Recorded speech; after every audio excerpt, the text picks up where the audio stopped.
Bismillahirrohmanirrohim. Mudah-mudahan kegiatan kita diberikan kemudahan dan kelancaran. Teh Santi dan Bunda-Bunda yang lain, selamat sore semuanya. Apa kabar hari ini nih? Mudah-mudahan Alhamdulillah, luar Baik, biasa. Kak. Allahu Akbar. Alhamdulillah Sehat hari ini kalau semua. di tempat tinggal saya, alhamdulillah lagi cerah nih kalau di tempat tinggal bunda-bunda sekalian. Gimana nih cuacanya? Ada yang lagi hujan kah? Atau sama cerah seperti di Bandung? Bandung sebelah sini cerah, Kak. Oke. Kak Esri katanya di Cianjur cerah, alhamdulillah. KFC Bunda cerah. Dita juga alhamdulillah cerah. Mudah-mudahan secerah ini ya, secerah hati dan juga pikiran kita yang positif. Amin. Ayah Bunda nih izinkan untuk ini ya, untuk berdiskusi atau ini dulu ya, maksudnya apa sih namanya mau ngajakin ngobrol beberapa Bunda tentang apa sih sebenarnya motivasi dari Ayah Bunda mengikuti kegiatan hari ini. Boleh ini ya, dari Bunda siapa nih? Bunda cerah juga kata Kak Zaki. Oke, alhamdulillah. Kalau Bunda Bulan, Masya Allah lagi di perjalanan, Fi Amanillah. Tetap semangat ya. Kalau dari dari Mama Adit boleh kira-kira Mama Adit motivasinya untuk mengikuti kegiatan hari ini.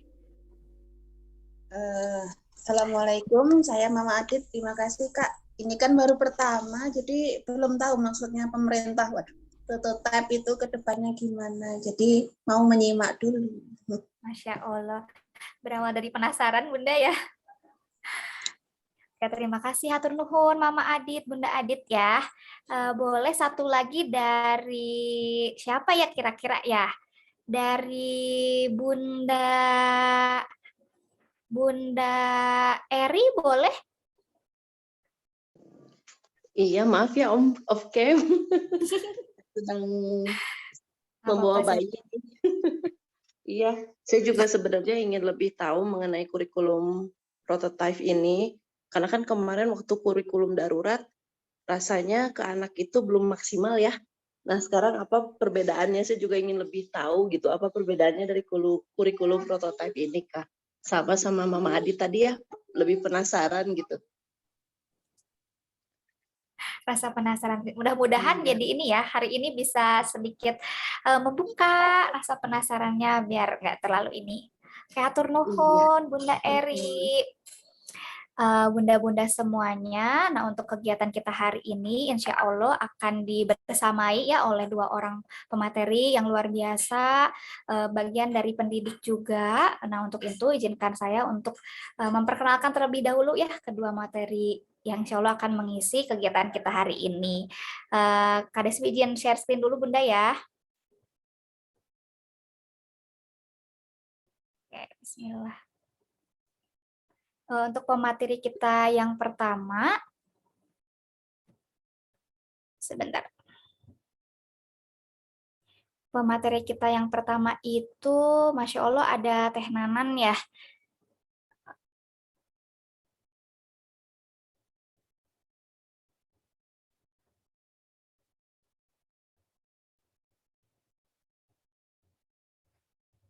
Oke, udah kelihatan belum ya share-nya?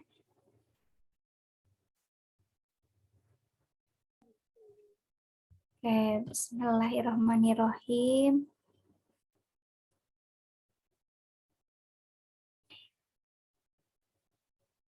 Oke, pemateri kita hari ini Teh Nana Nurayani, Sarjana SSI, merupakan praktisi pendidikan atau konsultan pendidikan yang Masya Allah sudah 15 tahun berpengalaman sebagai pengajar, baik itu di SD, di TK, SMP, dan juga SMA.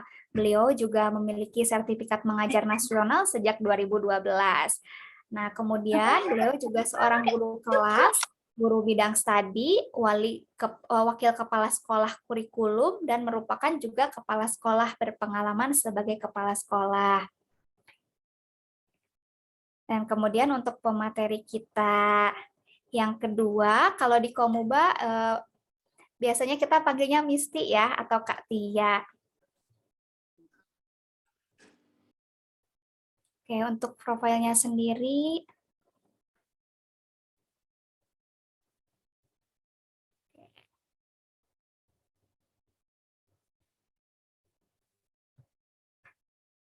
oke. Beliau pemateri kita yang kedua itu ada Miss Tia, bernama lengkap Tia Nurhayati, Sarjana Pendidikan, merupakan praktisi pendidikan dan juga konsultan pendidikan. Beliau berpengalaman selama 10 tahun mengajar, kemudian guru kelas di SD negeri dan manajer unit Tridaya. Terima kasih untuk para pemateri kita. Nah, untuk itu eh, untuk pemateri kita yang pertama, dipersilakan kepada Teh Ninan untuk memberikan materi yang pertama. Mangga Teh Nanan. Masya Allah, Masya Allah. Nuhun Kak Desvi yang cantik, ceria, dan terlihat sangat muda dibandingkan saya. Masya Allah. Terima kasih kesempatannya. Tak lupa salam kenal kepada orang tua semua yang sangat saya hormati dan saya banggakan. Kita terhubung hati ini ya, insya Allah, karena kita semua hadir di sini memang ingin membuktikan bahwa kita adalah bagian dari masyarakat yang sangat peduli pada pendidikan, ingin yang terbaik untuk anak-anak kita tentunya. Barokallah gitu ya, dari niat yang sudah sama ini, insya Allah majelis ini akan berkah. Kemudian kepada Bu Yuke, founder Komuba, Masya Allah, hatur nuhun, kesempatannya juga Kak Zaki, Ketua Komuba, paling sibuk ya di antara semua kakak-kakak Komuba sebagai ketua, dan tentu saja kakak-kakak Komuba yang saya hormati. Semuanya Assalamualaikum warahmatullahi wabarakatuh. Sebelum share, mohon kepada admin saya bisa jadi host. Saya belum bisa share. Alhamdulillahirabbil alamin, Allah takdirkan kita bertemu di kesempatan ini. Tak ada rasa selain bahagia. Kita akan sama-sama berpegangan tangan, sama-sama berdiskusi dan menemukan pencerahan gitu ya untuk apa yang akan kita lakukan ke depannya. Saya izin share. Bismillahirrahmanirrahim. Ayah Bunda, sebagaimana tadi pengantar yang saya sampaikan, jadi pembelajaran zaman now itu yang akan dialami oleh anak-anak kita. Saya kasih bocoran untuk pembelajaran di kelas itu. Di RPP, di kurikulum terbaru ini harus ada pertanyaan pemantik. Mungkin kalau di antara orang tua ada yang guru, terus sekolahnya sudah menjadi sekolah penggerak, itu sebelum belajar kita wajib memberikan pertanyaan pemantik sehingga anak-anak menjadi penasaran dengan materi kita. Kurang lebih seperti itu ya. Nah, seperti apa seluk-beluk lebih dalamnya? Nanti insya Allah kita coba sharing bersama. Untuk nama kurikulum prototype ini memang menunjukkan bahwa kurikulum ini dalam masa transisi. Tidak seperti kurikulum sebelumnya yang mempunyai nama Kurtilas atau kurikulum 2013, untuk kurikulum terbaru yang dicanangkan tepat 2022 ini baru mendapat nama sementara, namanya prototype. Jadi baru prototype ya, pilot project.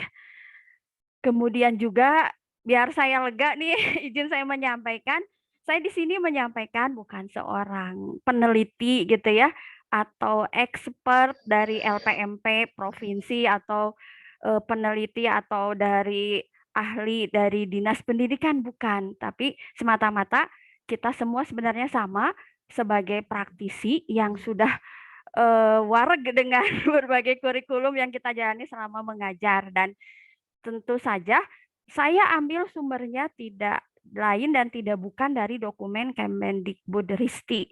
Beda banget kerasa sekarang sebagai guru di era digital, dokumen-dokumen kurikulum pemerintah, dokumen kurikulum nasional itu sudah mudah diakses oleh masyarakat ya, Ayah Bunda dan Bapak Ibu guru pasti merasakan. Jadi pemerintah sudah memudahkan kita untuk mengakses dokumen-dokumen nasional terbaru ini, dan apa yang saya sajikan tidak melebihi apa yang disajikan oleh dokumen-dokumen pemerintah tersebut, tentu saja dengan interpretasi dari pengalaman dan wawasan saya gitu ya. Yang hadir di sini saya tahu ada Bapak Ibu guru, ada Ibu guru yang tentu saja kepakarannya sudah sangat baik juga ya. Nanti kita diskusi biar lebih seru dan lebih valid bincang-bincang ini.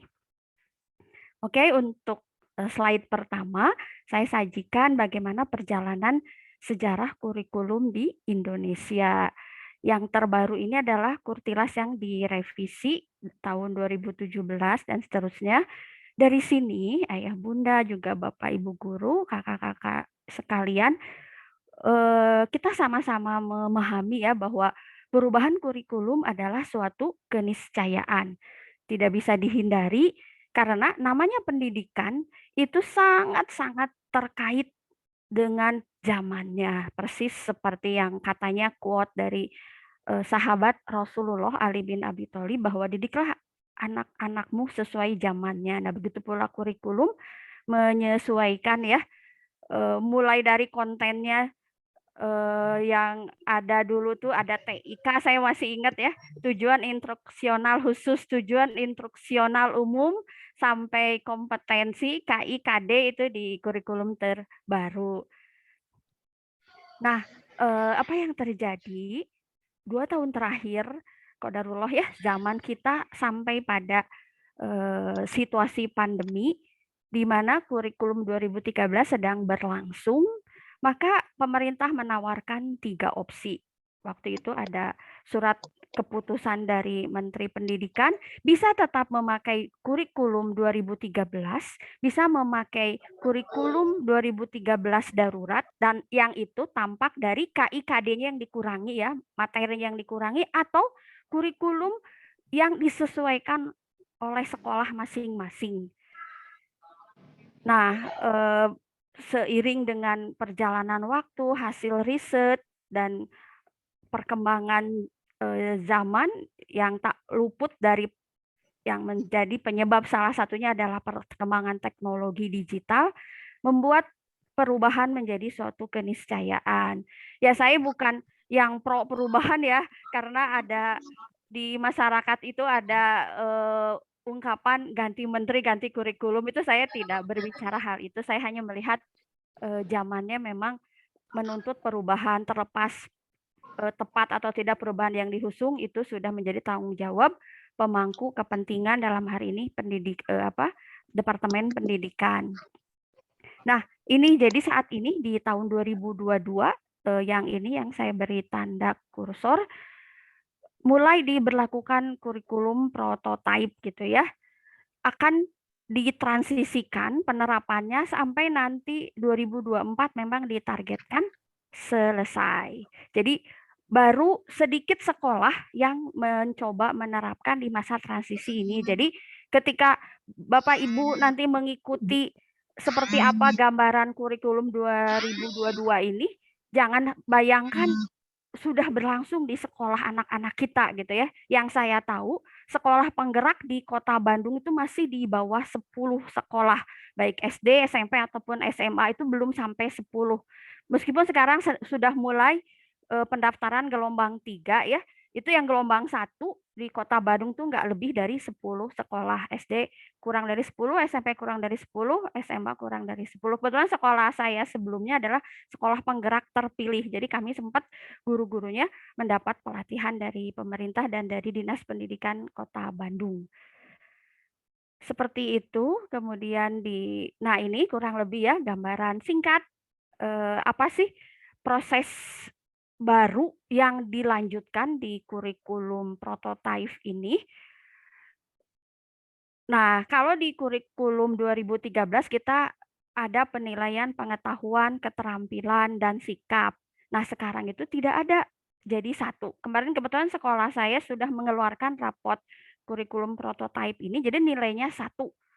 Semuanya di situ sudah termasuk, dan bukan lagi KIKD, ini untuk Bapak Ibu guru, untuk Ibu guru nih tahu, bukan lagi KIKD yang dijadikan acuan materi, tapi CP, capaian pembelajaran, di mana CP ini ditetapkan per 3 tahun. Jadi CPSMP itu CPD capaian D, TK A, SD itu B dan C, SMP itu D. Nah, di sini saya garis bawahi CP yang periodenya panjang ini menunjukkan kefleksibelan bagaimana materi itu disampaikan di sekolah masing-masing, tergantung perencanaan di sekolah masing-masing ya.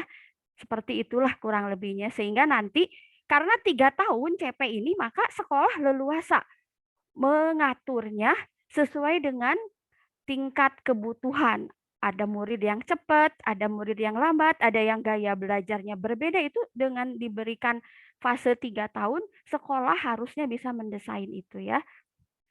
Kemudian muatan atau kontennya dikurangi. Nah, agar belum agar nanti ada muatan baru di kurikulum terbaru ini yang menjadi amanah untuk Bapak Ibu guru disampaikan, yaitu berupa pembelajaran proyek atau karakter. Jadi kurang lebih 30% tidak hanya KBM belajar di kelas, tapi harus ada proyeknya, seperti itu ya.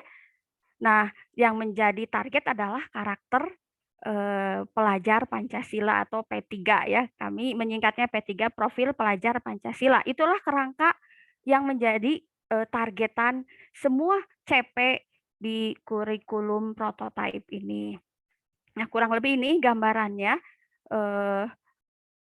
P3 ya, profil pelajar Pancasila. Ini sebenarnya istilahnya sudah riset pendidikan terbaru, referensinya ini global, saya tahu, cuman di bahasa Indonesia kan ya.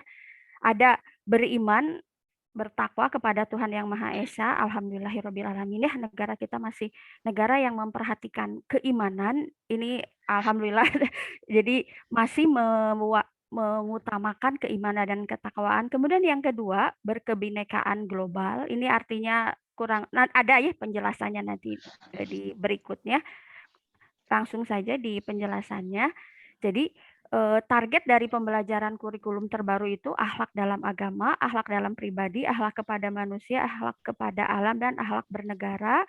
Kemudian berkebinekaan global ini mungkin bahasa kerennya adalah toleransi dan inklusi ya. Jadi kita tidak eksklusif, toleransi, kemudian bergotong royong, artinya kolaborasi. Nah, ini kata kolaborasi yang menjadi kunci kompetensi abad 21, kemudian mandiri dan bernalar kritis. Sebenarnya sangat bagus ya, dan yang saya tahu ini sesuai dengan jurnal-jurnal pendidikan internasional. Dan Bapak Ibu guru, juga kakak-kakak, ayah bunda, muatan ini sebenarnya sudah tercantum di Kurtilas. Hanya saja peralihan dari kata SP ke Kurtilas sangat jomplang, tapi qadarullah Kurtilas ini menjadi jembatan yang menjembatani dari kata SP ke kurikulum prototipe ini. Jadi kompetensi abad 21, high order thinking skill itu sudah ada di Kurtilas, dan sekarang lebih diimplementatifkan lagi. Kurang lebih ini ya, beriman bertakwa, berkebinekaan global atau toleransi dan inklusi, kemudian kolaborasi atau gotong royong, mandiri, dan bernalar kritis. Ini termasuk kreatif problem solver di nalar kritis itu ya. Nah, ini kurang lebih ya. Jadi bagaimana P3 ini atau profil pelajar Pancasila itu nanti menjadi muatan intrakurikuler, yaitu dari mata pelajaran itu sendiri ya, pembelajaran akademik, kemudian juga menjadi muatan ekstrakurikuler, dan juga satu lagi, nah ini project gitu ya, di mana project ini tadi sudah disinggung sedikit, mendapat porsi kurang lebih 30%. Jadi kenapa materi dikurangi? Karena agar ada waktu untuk project, di mana project ini di project ini akan dilatihkan karakter profil pelajar Pancasila yang tadi, mulai dari berpikir kritis ya tadi, berkolaborasi antar mata pelajaran, berkolaborasi dengan teamwork, berkolaborasi dengan masalah di lingkungan. Jadi di project yang akan disasarnya. Nah, kurang lebih saya juga mohon maaf ini kalau terlalu detail, rasanya saya sudah nyuplik sesingkat-singkatnya ya dari dokumen pemerintah. Jadi memang pembelajaran berbasis proyek ini belum menjadi kebiasaan di kebanyakan sekolah di Indonesia. Oleh karena itu, secara eksplisit pelajaran berbasis proyek ini menjadi kebijakan sekarang ya, kebijakan wajib dari pusat. Nah, penguatan profil pelajar Pancasila. Nah, ini ya. Jadi siswa bisa belajar tidak hanya dulu itu kan kaku ya belajar itu, guru ngomong semua nggak boleh bergerak, semua harus menyimak, nggak boleh diskusi dulu satu arah. Nah, nanti itu akan less formal, jadi sedikit tidak formal, tidak terlalu kaku, lebih interaktif dan terlibat dengan komunitas. Nah, ini yang memang bukan hal mudah bagi guru, bukan hal mudah ya, tapi memang akan dimulai. Nah, ini juga sama beban kerja guru dibagi antara intrakurikuler dengan proyek. Proyek ini sekitar 30%. Jadi seperti ini ya. Jadi mata pelajaran itu di kurikulum terbaru nanti ada kegiatan pembelajaran reguler atau intrakurikuler plus kokurikulernya berupa proyek. Di mana di SD proyek itu 20-25% dari jam pelajaran seminggu maksudnya ya. Jika misalnya matematika seminggu itu ada 8 jam, maka seperempatnya atau 2 jamnya itu diisi oleh proyek, kurang lebih gambarannya gitu. Begitu pula di level SMP dan SMA. Nah, memang untuk pertama kali yang menghusung kurikulum itu biasanya guru ya. Jadi kebetulan kalau ada Bapak Ibu guru yang hadir, memang di sini kita harus memulai bagaimana mengelola jam pelajaran agar bisa berkolaborasi dengan guru lain, dengan mata pelajaran lain di kegiatan proyek gitu ya.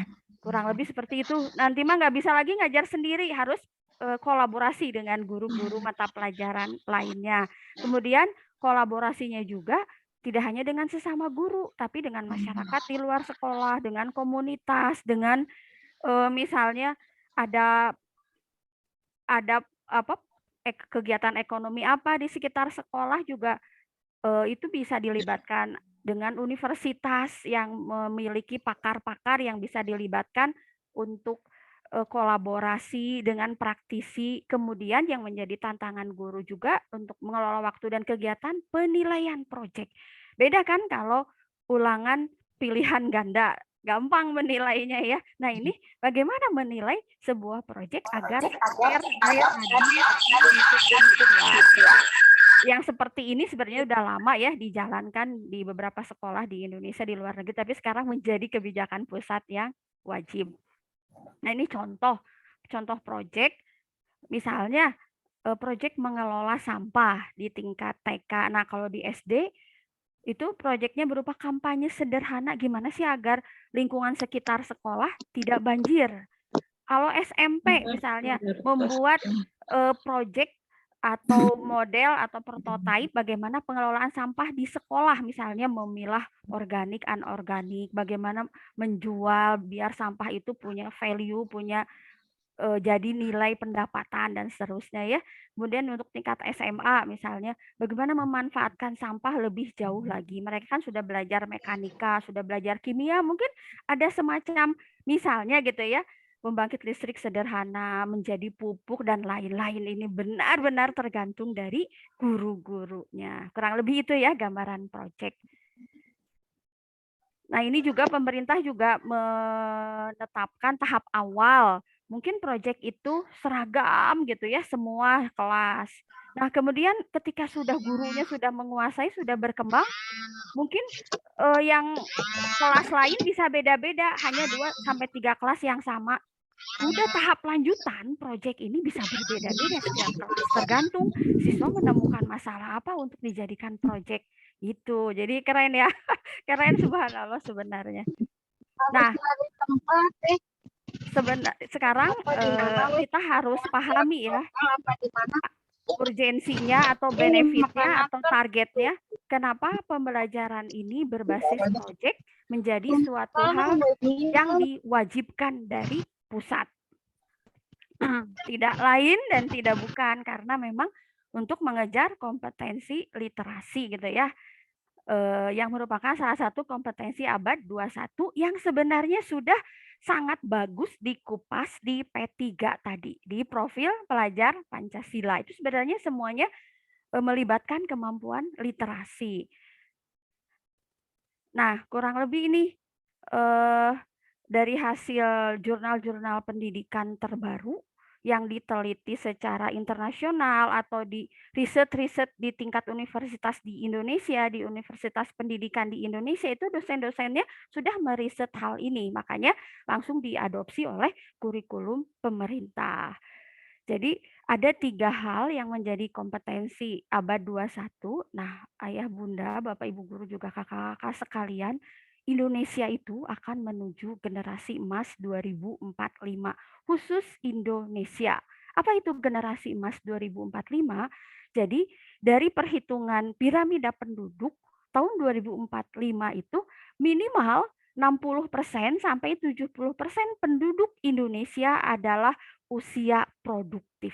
Beda saat ini ya, ayah bunda, dengan keadaan di negara Jerman, di negara Jepang, dan beberapa negara lainnya yang mengalami penyusutan jumlah penduduk di mana secara piramida usia lanjut itu mendominasi. Nah, beda dengan 2045, Indonesia itu akan mengalami generasi emas 2045. Itu yang mendasari dulu perubahan kurtilas, dan itu dibawa sekarang di perubahan kurikulum Bakda Kurtilas ini ya yang terbaru.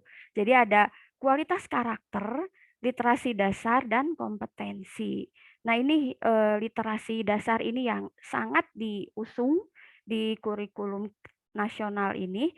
Dan ayah bunda, namanya literasi itu luas ya. Kita taunya literasi itu baca tulis, bukan. Literasi itu ada 6. Dari sejak diterapkannya kurtilas, gerakan literasi ini sudah dimulai. Bapak Ibu guru mungkin tahu ya yang pernah ikut pelatihannya. 6 gerakan literasi nasional ini sudah dikenalkan sejak zaman kurtilas, mulai dari literasi bahasa, literasi numerasi, sains, digital, finansial, budaya, dan kewarganegaraan. Jadi kalau sekarang sering dengar literasi dan numerasi, sebenarnya itu namanya gaya bahasa pleonasme ya, yang berlebihan. Sebenarnya cukup dengan kata literasi itu sudah termasuk numerasi sebenarnya ya, tapi tidak apa-apa. Kita sudah terbiasa dengan literasi dan numerasi. Cuman hari ini kita bertambah tahu, atau mungkin Bapak Ibu guru yang pernah ikut pelatihan memang sudah tahu ya, literasi itu ada 6 hal. Kemudian untuk kompetensi karakternya, ini dikenal C4, dan sekali lagi C4 juga sudah dikenalkan menjadi dasar kurtilas. C4 ini critical thinking, creativity, communication, dan collaboration gitu ya. Jadi dihusung kembali di kurikulum nasional baru. Jadi harusnya para guru, para sekolah tidak terlalu kaget ya. Jadi perubahannya memang nggak banyak. Kecuali satu hal yang saya garis bawahi tadi, project ya. Nah, ini secara umum pengertian literasi adalah kemampuan individu untuk menggunakan segenap potensi dan skill yang dimiliki dalam hidupnya. Kemudian tadi dirumuskan potensi dan skill yang bisa dimiliki oleh individu itu tadi ada 6 hal. Nah, bagaimana ke-6 potensi dan skill itu bisa diaplikasikan dalam kehidupan sehari-hari. Nah, itu tujuan literasi itu, bagaimana potensi dan skill yang didefinisikan 6 hal tadi bisa diterapkan menjadi skill yang bermanfaat untuk kehidupan individu tersebut. Dalam hal ini adalah anak-anak kita kelak ya, ayah bunda, sekitar 10 tahun lagi, 20 tahun lagi mereka menjadi seorang profesional di zamannya. Nah, ini ya kurang lebih, mangga ini mah nanti bisa saya share filenya. Literasi bahasa itu apa, sains dan digital apa. Kalau nggak salah saya diberi waktu 20 menit kan ya. Finansial apa dan seterusnya. Kalau nanti ada pertanyaan terkait ini, insya Allah nanti ditayangkan kembali ya. Nah, dengan mengcover kemampuan literasi tersebut di kurikulum terbaru, ini diharapkan bisa menjawab tantangan pendidikan berikut ini. Ini saya ambil dari dokumen pemerintah ya. Jadi pemerintah merumuskan ada tantangan pendidikan seperti ini. Nah, secara ekosistem, nah ini saya bisa lama saya jelasin ini, tapi ntar saya batasi ya. Jadi kita ya ini satu lagi sekolah sebagai tugas, kemudian versus sekolah sebagai kegiatan yang menyenangkan. Oh ya, saya tambahkan juga di kurikulum prototipe ini diangkat kembali filosofi pendidikan Ki Hajar Dewantoro bahwa sekolah adalah taman siswa ya. Taman itu kan sesuatu yang menyenangkan. Itu diangkat kembali. Jadi sekolah itu adalah kegiatan yang menyenangkan. Kemudian manajemen sekolah lebih kolaboratif dan berbasis kompetensi siswa sehingga tidak ada yang namanya KKM di kurikulum terbaru ini. Kemudian guru itu pemilik dan pembuat kurikulum. Nah, saya langsung sorot aja ya, kurikulum terbaru memberikan solusi apa dari tantangan masalah pendidikan yang ada di sebelah kiri. Saya bacakan yang di sebelah kanan. Jadi bagaimana guru ini menjadi pemilik dan pembuat kurikulum itu sendiri, menyesuaikan dengan kemampuan siswa, dengan gaya belajar siswa, kemudian menjadi fasilitator dari berbagai sumber pengetahuan. Nah, contoh menjadi fasilitator adalah tadi yang disampaikan bahwa bagaimana guru ini ketika bersama siswa di kelas bukan menjadi sumber pengetahuan satu-satunya. Jadi siswa dipancing dulu sampai ingin tahunya besar, sampai punya pertanyaan banyak, nanti belum tentu guru yang menjawab pertanyaan siswa yang datang ke pelajaran guru tersebut. Bisa jadi anak-anak mencari sendiri, diskusi dengan kelompok, bertanya ke komunitas, bertanya ke ahli di luar guru, bisa jadi. Itu salah satu contoh aplikasi guru sebagai fasilitator. Kemudian untuk PAUD, kompetensinya adalah pedagogik dan sosio-emosional. Jadi tidak ada lagi wajib bisa baca gitu ya, wajib bisa ngitung di TK. Pembelajaran berorientasi pada siswa, ini sama. Dari KTSP juga sudah berorientasi pada siswa, tapi sekarang sudah lebih diimplementatifkan lagi di kurikulum terbaru. Memanfaatkan teknologi, kemudian fleksibel, kurikulum ini fleksibel. Jadi pemerintah hanya menetapkan standar minimal, bisa dikembangkan lebih lanjut menjadi KTSP ya, kurikulum tingkat satuan pendidikan berdasarkan kompetensi, bukan capaian materi. Jadi kan kalau selama ini misalnya saya guru matematika kelas 9, saya punya tugas menyampaikan 8 materi di kelas 9. Nah, nanti itu fleksibel tergantung CP yang dirumuskan oleh sekolah tersebut. Dipilih gitu ya materi mana yang disampaikan. Oleh karenanya juga kan tidak ada UN. Pemerintah tidak ngetes materi lagi sekarang ya. Jadi benar-benar diserahkan ke desain sekolah masing-masing. Soft skill-nya yang diangkat yaitu tadi targetnya adalah kerangka profil pelajar Pancasila, bertakwa, inklusi, toleransi, kolaborasi, nalar, kreatif, dan seterusnya ya. Begitu. Transisi yang mulus dari PAUD ke SD, tidak ada syarat masuk SD harus sekolah TK harus bisa baca, harus bisa tulis, harus bisa nulis gitu ya. Nah, penilaiannya bersifat formatif atau pendukung. Jadi bukan lagi sumatif atau menghukum atau grade. Jadi setelah anak-anak mendapat rapot, maka sekolah dan orang tua bisa mengelompokkan, oh anak saya anak yang pintar, anak saya anak yang sedang, oh anak saya anak yang di bawah rata-rata. Enggak. Jadi tidak lagi sumatif menghukum, tapi formatif dan mendukung. Makanya penilaiannya tuh ada 3, ada penilaian sebelum pembelajaran, namanya penilaian diagnostik, ada penilaian saat belajar, ada penilaian pasca belajar. Jadi ada assessment pra-learning, assessment on learning, assessment from learning, istilahnya tuh gitu ya. Jadi penilaiannya tuh benar-benar untuk mendukung gitu. Jadi kalau siswa dapat penilaian formatif, Nak, kamu tuh belum bisa materi 1. Ayo, ini penilaian dari ibu, kamu belum bisa materi 1. Ayo kita belajar lagi materi 1. Nah, begitu kurang lebih ya. Kalau contoh lapangannya kita sebagai guru. Bukan lagi, kamu mah ternyata termasuk kelompok siswa yang kurang. Kamu sih kemarin banyak mainnya, jadi kamu sekarang termasuk siswa yang nggak bisa matematika. Oh, itu sudah tidak boleh kayak gitu ya, sudah haram. Nah, ini rencana penerapan kurikulum prototipe sebenarnya sudah di launching dari tahun 2021 ya. Namanya kurikulum sekolah penggerak. Tapi di awal tahun ini diganti jadi kurikulum prototipe. Nggak tahu nanti di perjalanannya akan berubah lagi. Untuk tahun ajaran kemarin memang hanya 2.500 sekolah ya. Jadi baru sedikit 2.500 sekolah penggerak. Kalau di Kota Bandung itu kan ini 2.500 se-Indonesia ya, di Kota Bandung itu 10 jatuhnya.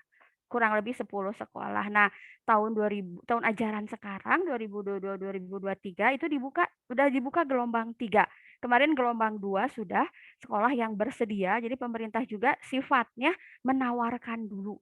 Sudah ditutup gelombang 2, banyak sekolah yang daftar. Sekarang dibuka gelombang 3, sekolah yang ingin menerapkan kurikulum prototipe ini, dan ditarget 10.000 sekolah penggerak di tahun ini. Kemudian tahun depan 20.000 dan seterusnya gitu ya. Sampai 2024 tahun ajaran 2024-2025 direncanakan diresmikan menjadi kurikulum nasional dengan nama kurikulum apa belum tahu. Kurang lebih begitu, Ayah Bunda, Bapak Ibu guru dan kakak-kakak. Nah, seperti apa sih pengukuran yang dilakukan oleh pemerintah? Dulu kita mengenal UN, ujian nasional. Sekarang ada asesmen nasional. Udah dimulai tahun 2021 kemarin ya, dan belum direvisi. Tentunya artinya kalau belum direvisi lagi akan digunakan untuk selanjutnya. Nah, ini jadi asesmen nasional ini mewakili kecakapan hidup abad 21 dan oleh pemerintah dirumuskan menjadi profil pelajar Pancasila. Akan diukur asesmen nasional namanya AN, mirip ya UN dan AN. Nah, AN ini ada 3 komponen tes. Pertama, asesmen kompetensi minimal yang isinya adalah soal-soal literasi dan numerasi. Bapak Ibu guru sudah tahu ya, karena tahun kemarin sudah dilaksanakan, sudah diuji cobakan ke siswa-siswa, pastinya sudah lihat soalnya seperti apa. Saya juga sudah lihat, di mana tidak ada lagi soal berbasis mata pelajaran, tidak ada. Cuman 2 kelompok soal literasi dan soal numerasi.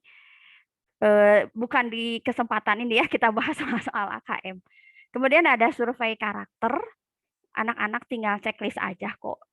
Ada survei fasilitas sekolah gitu ya, kemampuan guru, sarana prasarana sekolah, itu nanti siswa memberikan laporannya kepada pemerintah, dan nanti penilaian untuk sekolah-sekolah ke depannya dilihat dari AKM ini, dilihat dari AN ya, asesmen nasional. Ini ya sudah. Nah, ini mungkin diekstrak, disederhanakan. Perbedaannya adalah kalau UN dinilai di akhir jenjang, kalau AN launching pertama, AN itu diujikan di kelas 5, di kelas 8, dan di kelas 11. Kemarin saya ikut terakhir dari pemerintah, khususnya untuk SMP, ada perubahan di akhir-akhir sebelum AN, jadi kelas 7 juga ikut, kelas 8 pasti ikut, udah diumumkan dari awal, sama kelas 9. Jadi nanti kenapa kelas 7 ikut, itu dianggap tes diagnosis, dicek dulu kelas 7 bagaimana kemampuan AKM-nya. Nah, nanti kelas 8 dicek lagi, ada perubahan, ada kemajuan nggak? Kalau ada kemajuan, nah pemerintah bisa menilai sekolah itu sudah mulai menerapkan pembelajaran literasi. Kalau nanti siswa kelas 7 tahun depan di tes AKM waktu mereka kelas 8 ada nilainya lebih baik, nah itu pemerintah bisa menjadi penilaian, oh sekolah tersebut proses literasinya sudah dimulai. Jadi gitu, sesimpel itu ya pemerintah menilainya. Kemudian di UN itu yang diukur adalah kemampuan individual. Jadi si A nilainya berapa dan wajib ikut setiap siswa. Kalau di AN itu hanya perwakilan siswa dan itu ditentukan oleh Dapodik sekolah. Jadi dari Dapodik sendiri ditunjuk siswa mana yang mengikuti. Satu angkatan maksimal 45 orang. Meskipun siswanya satu angkatan ada 200 orang, yang diikutkan AN ini hanya 45 orang. Itu pun diacak oleh Dapodik. Bukan ditentukan oleh guru. Seperti itu, dan laporannya laporan sekolah ya, kurang lebih seperti tadi bentuk laporannya. Nggak ada lagi SHUN, yang ada mungkin SHUS ya sekarang, ujian sekolah. Jadi ya namanya ujian sekolah, sekolah masing-masing yang menguji. Ini ada sedikit pesan dari dokumen pemerintah untuk siswa tidak perlu menyiapkan secara khusus, untuk guru juga. Yang difokuskan adalah meningkatkan kemampuan melakukan asesmen dan tadi pembelajaran yang menumbuhkan nalar dan karakter. Untuk sekolah memfasilitasi, nah untuk orang tua tidak perlu mencari bimbingan belajar atau buku-buku latihan AN, lebih baik dorong membaca secara luas dan mengembangkan minatnya secara mendalam, katanya begitu ya dari dokumen pemerintah. Nah, kurang lebih apa yang saya ambil dari dokumen pemerintah coba disaringkan ke Bapak Ibu guru dan ayah bunda juga kakak-kakak segitu. Nanti jika berkembang di pertanyaan, saya sudah siapkan dokumennya bisa ditampilkan jika ada pertanyaan terkait hal tersebut. Nah, ini slide terakhir. Jadi, apa saja yang bisa dilakukan agar kita bisa mendampingi anak-anak kita mencapai kemampuan terbaik dalam literasinya. Aduh, mohon maaf saya rasanya ngebut ya. Oke, pertama ini coba saya rumuskan ya. Bisa jadi nanti ada tambahan atau ada ide lain yang lebih baik bisa jadi. Jadi pertama dari kita adalah sebagai orang tua dan guru, kita harus mengetahui minat, bakat, dan potensi anak kita. Karena sesuai dengan pengertian literasi dari hasil riset, literasi itu adalah kemampuan mengimplementasikan segenap potensi dan skill yang dimiliki oleh individu. Jadi individu atau anak kita harus dikenali minat, bakat, potensinya apa gitu ya. Jadi nggak hanya diukur, oh si Fulan pintar karena matematikanya 10, si Fulan tidak pintar karena sainsnya 6. Sekarang udah nggak gitu lagi ya, minat, bakat, potensinya harus diketahui semuanya. Nah, kemudian yang kedua, ini juga yang sekarang di acara-acara parenting dikuatkan kembali oleh banyak pihak gitu ya, bahwa orang tua adalah sekolah pertama. Sebagai sekolah pertama, tentu saja mulai dari mengidentifikasi minat, bakat, potensi anak kita, merencanakannya, actionnya, evaluasinya itu ada di tanggung jawab orang tua gitu. Kalaupun memang orang tua mencari partner yang tepat, ya itu namanya mencari partner ya. Jadi bukan menyerahkan anak kita sepenuhnya. Memang sih insya Allah hampir semua orang tua sudah seperti itu. Jadi misalnya mencari sekolah atau lembaga pendidikan lain, pastinya ayah bunda melihat dulu visi misi sekolah itu apakah sesuai dengan visi misi keluarga kita ya tentunya. Itu juga sudah dilaksanakan sih oleh orang tua. Apalagi beda banget dengan zaman waktu saya SD, waktu saya kecil susah cari sekolah yang bagus. Sekarang tuh banyak gitu ya. Ya tapi luar biasa ya, sebanding dengan effort-nya gitu. Tidak mudah untuk konsekuensi pembiayaan, tapi memang worth it gitu ya. Secara saya 15 tahun mengajar di sekolah swasta, memang kerasa banget effort-nya sampai saya tuh ya mohon maaf ya saya belum berminat ke sekolah negeri karena di sekolah swasta ini filosofi pendidikan, idealisme bisa sangat leluasa gitu ya. Jadi alhamdulillah masyarakat, orang tua sudah sangat terbantu banyak pilihan sekolah gitu ya. Walaupun itu pilihan bisa jadi sekarang juga tuh berkembang homeschooling. Bisa jadi itu ditangani oleh orang tua, sangat bisa jadi ya. Dan yang penting adalah engagement. engagement ini bagaimana kita tuh hadir di hati anak kita, di pikiran anak kita, bahkan secara fisik dan waktu pun kita hadir gitu. Engagement ini terlibat ya, lekat gitu, ada bonding. Jadi kata ahli parenting, kata riset yayasan keparentingan, memang banyak masalah keluarga ini dari hal ini, dari engagement yang tidak ada. Jadi orang tua itu tidak hadir di hati anak kita, di pikiran. Di pikiran itu artinya tidak mensupport secara kognitif, tidak mengarahkan nanti kamu ke arah mana pendidikannya, menjadi teman berdiskusi, teman sharing. Udahlah jangan ngobrol gitu sama mama, mah ngobrolnya sama guru aja. Nah kan udah begitu ya, secara pikiran kita juga nggak hadir di anak-anak kita, dan tentu saja secara waktu dan fisik juga kadang ada kendala ya sebagian orang tua. Nah ini kuncinya engagement. Dan terakhir aware dengan karakter zaman. Dan sekarang alhamdulillah, ya itulah namanya zaman itu terus berkembang, dan katanya percepatan zaman sekarang dengan 100 tahun yang lalu. Jadi kalau sekarang berkembang, sesuatu berkembang itu bisa dalam hitungan 5 tahun, di mana zaman dulu hal tersebut berkembang memerlukan waktu puluhan tahun. Jadi memang akselerasi sekarang ini sangat cepat gitu ya. Salah satunya memang ditunjang oleh fasilitas teknologi. Tadi sudah dibahas hasil riset itu bahwa kompetensi abad 21 itu melibatkan literasi dan numerasi, dan ini sudah menjadi pengukuran komponen PISA. Nah, PISA ini yang sering dibawa-bawa sejak zaman Kurtilas juga ya. Program International Student Assessment. Jadi program internasional untuk menilai murid, di mana isinya adalah soal-soal literasi dan numerasi. Soalnya persis seperti soal AKM, kurang lebih seperti itu. Saya sudah lihat beberapa PISA, dan Masya Allah dari sekitar, nggak banyak sih ya yang meratifikasi PISA ini, sekitar 70-80 negara yang rutin mengikuti. Indonesia itu 5 besar dari bawah. Insya Allah ya, maaf ya, kadang 3 besar dari bawah. Dengan Vietnam aja kita kalah dengan Thailand untuk kemampuan literasi dan numerasi, sehingga katanya itulah yang akan diusung habis-habisan di kurikulum terbaru. Kemudian tidak hanya orientasi nilai mata pelajaran, kemudian literasi dan numerasi ini suatu keniscayaan ya.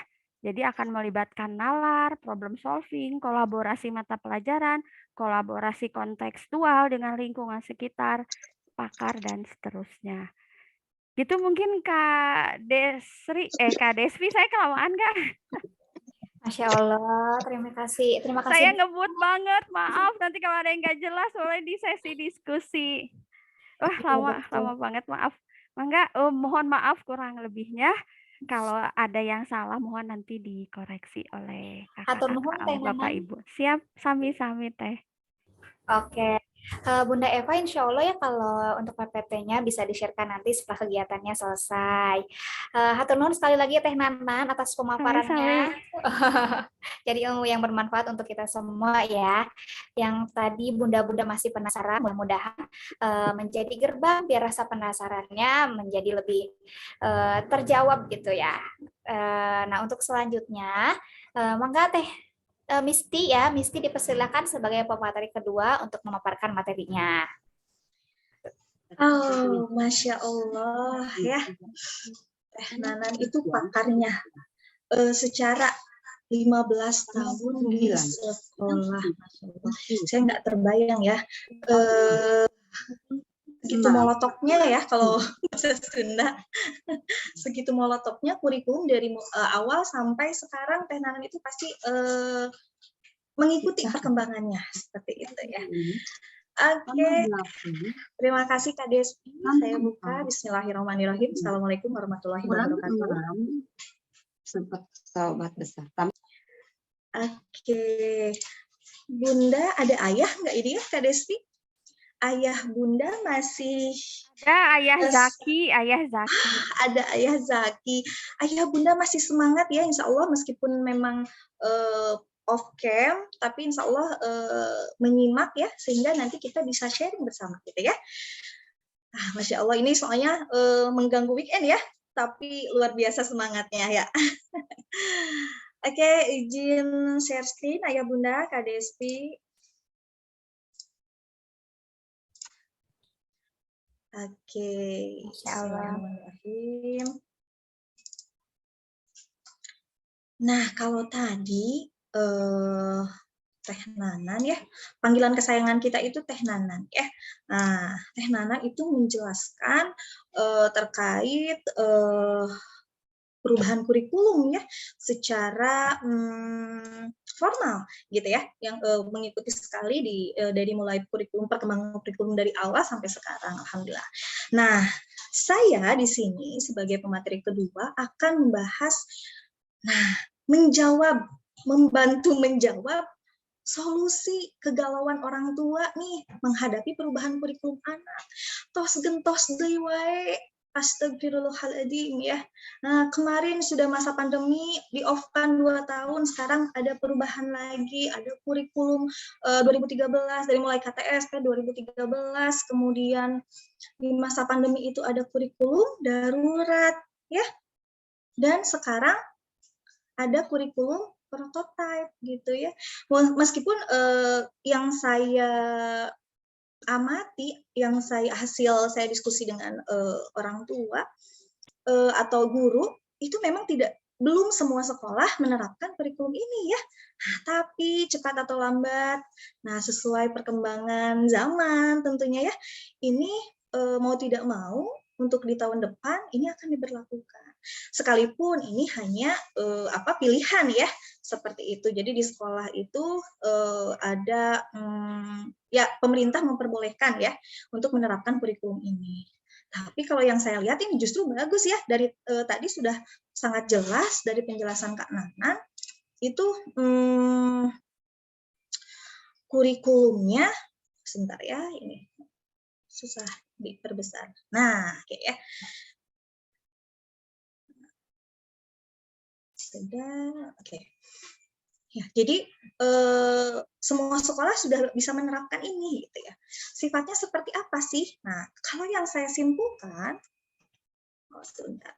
Nah, ini 3 kata kunci dari kurikulum baru kita, ya. Fleksibel, ya. Jadi guru bebas berekspresi. Ya, cara mengajarnya, kemudian pemilihan materinya disesuaikan dengan potensi-potensi siswa yang ada di sekolah itu, seperti itu ya. Kemudian yang kedua, akan fokus pada materi esensial saja, gitu. Dan kemudian, nah ini ya, yang akan disorot itu ini, terampil dan berkarakter. Dengan kasus-kasus yang ada di Indonesia, nah tentunya Indonesia ingin ada penerus yang lebih baik daripada masa sekarang ya. Tentunya ini berkarakter ini harus dipupuk sedini mungkin. Seperti itu, sehingga pemerintah memutuskan untuk penerapan kurikulum yang berkarakter. Itu sebetulnya sudah diterapkan di 2000 ini ya, kurikulum Kurtilas ya, kurikulum 2013. Jadi anak banyak aplikasi aplikasi pembelajarannya langsung gitu ya. Jadi bagaimana cara mengaplikasikan materi misalnya Pancasila, penerapan Pancasila itu seperti apa. Jadi tidak hanya hafalan kalau zaman sekarang ya, tidak seperti zaman kita, enggak kita ya, saya dulu mungkin ya. Siapa tahu kalau yang ibu-ibu muda di sini mungkin belum mengalami gitu. Kalau dulu penerapannya lebih ke hafalan ya. Kalau silahkan ke depan yang hafal, kalau nggak hafal berdiri di depan. Sekarang ada nggak yang seperti itu Ayah Bunda? Nyaris tidak ada ya, karena sudah tidak diperbolehkan. Karena ya karakter anak-anak pun sudah berbeda ya, seperti itu.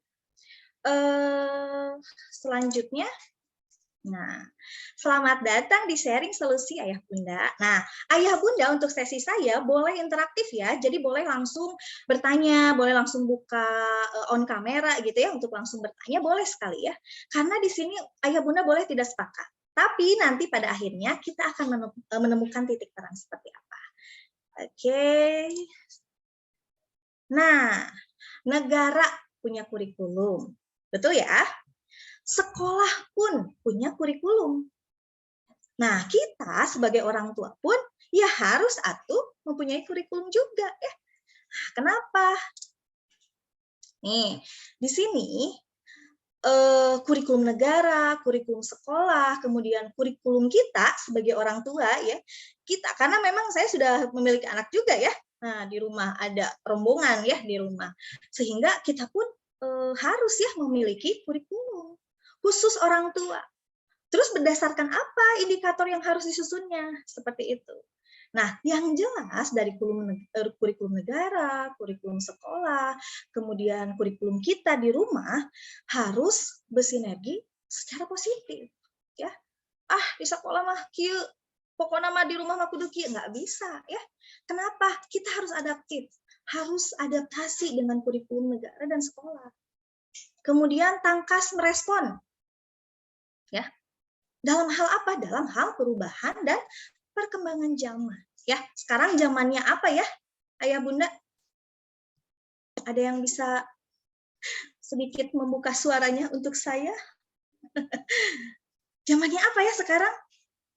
Kalau dulu kita bermain apa ya? Petak umpet ya. Apalagi main kelereng ya. Seru ya. Kalau sekarang zamannya apa?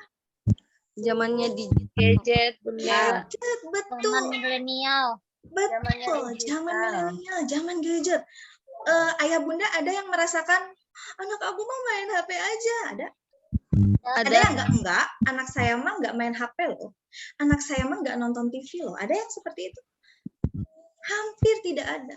Jadi bukan dicegah, tapi diarahkan, dimanfaatkan bagaimana gadget itu bisa bermanfaat untuk hidup anak kita. Gitu. Ya, contohnya sekarang kita kalau mengadakan seminar dulu itu pasti harus tatap muka. Ya, pengisian ada penerima tamu dari tim panitia. Kalau sekarang enggak, zamannya digital. Bahkan ini ada yang dari Padang ya, Kak Santi ya, Teh Santi, Kak Desti. Ya, bahkan kita bisa berjumpa ya. Komuba dulu pernah punya siswa antar lintas negara. Itu zaman gadget loh, zaman teknologi. Ya, jadi tidak selamanya gadget itu negatif seperti itu. Nah, bagaimana kurikulum individu anak, kurikulum dalam keluarga itu ya, kurikulum yang harus dibentuk oleh orang tua itu. Di sini kita bisa menyusun kurikulum individu anak. Artinya, kalau misalnya Bunda punya anak 3, setiap anak itu kurikulumnya pasti berbeda. Karena kebutuhan, potensi, ya dan lainnya pasti berbeda. Contohnya ini aja, kalau Bunda waktu hamil anak pertama, kedua, beda atau sama? Ada yang sama, gitu-gitu aja. Beda ya? Beda. betul ya Bunda Teti, betul beda. Melahirkannya ada yang gampang, ada yang susah, ada yang sesar, ada yang induksi, ada yang normal, ada yang keberosotan dan sebagainya. Setiap anak memiliki karakter masing-masing, begitupun ketika mereka lahir. Ya sama, mereka juga memiliki karakter masing-masing, seperti itu. Nah, di sini kuncinya sebetulnya ada di lingkungan keluarga. Ya, di lingkungan keluarga, apapun kurikulumnya, A, B, C, di SD sini, SMP, kemudian di SMA, apapun kurikulumnya, tetap yang menjadi, yang harus kita latih terhadap anak kita adalah modalitas intelektual anak.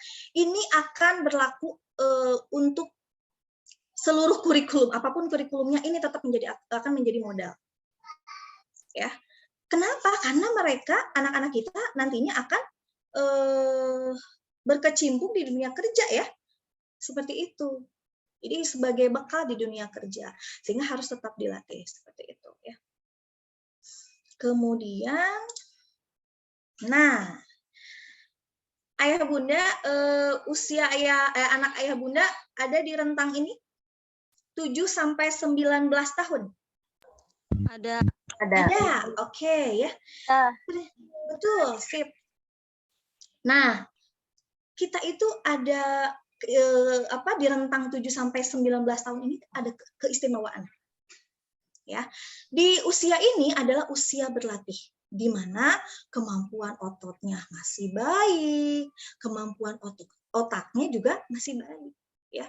Dan ini tidak bisa diulang jika tidak tuntas. Sehingga di rentang usia ini harus sangat dimanfaatkan oleh kita ya sebagai orang tua. Nah, makanya di sini ada ini ya, belajar bermakna di rentang usia ini. Dan ini harus ayah bunda manfaatkan. Ya, karena gini, setiap anak ada nggak ya larinya tuh cepat, olahraganya bagus, basketnya hebat gitu ya. Tapi ketika berhitung misalnya Udin, aduh puntennya ada yang namanya Udin. Udin beliin gula. Nih mama uangnya 10.000. Gulanya harganya 3.000. Kembalian berapa? Ada nggak anak yang berapa ya? Ada nggak? Berapa ya? Ada ya. Jadi ada anak, iya betul. Padahal larinya cepet, segala macamnya cepet gitu ya. Olahraganya hebat, renangnya juara umum, dan sebagainya. Tapi pola berpikirnya belum mendalam. Ya. Kita tidak bisa, tidak mendalam, belum mendalam. Artinya masih ada kesempatan untuk bisa berpikir mendalam. Seperti itu. Di usia ini ya, dicatat ayah bunda. Nah, oke. Sekarang saya ingin bertanya dulu. Boleh di chat, boleh diungkapkan ya. Kalau yang malu-malu boleh di chat. Kalau yang tidak malu-malu boleh ya, sambil dibuka suaranya. Profesi apa yang ayah bunda harapkan untuk anandanya? Boleh? Saya tunggu 10 detik dari sekarang. Enggak deh, santai Bu. Silahkan, saya mau lihat dulu.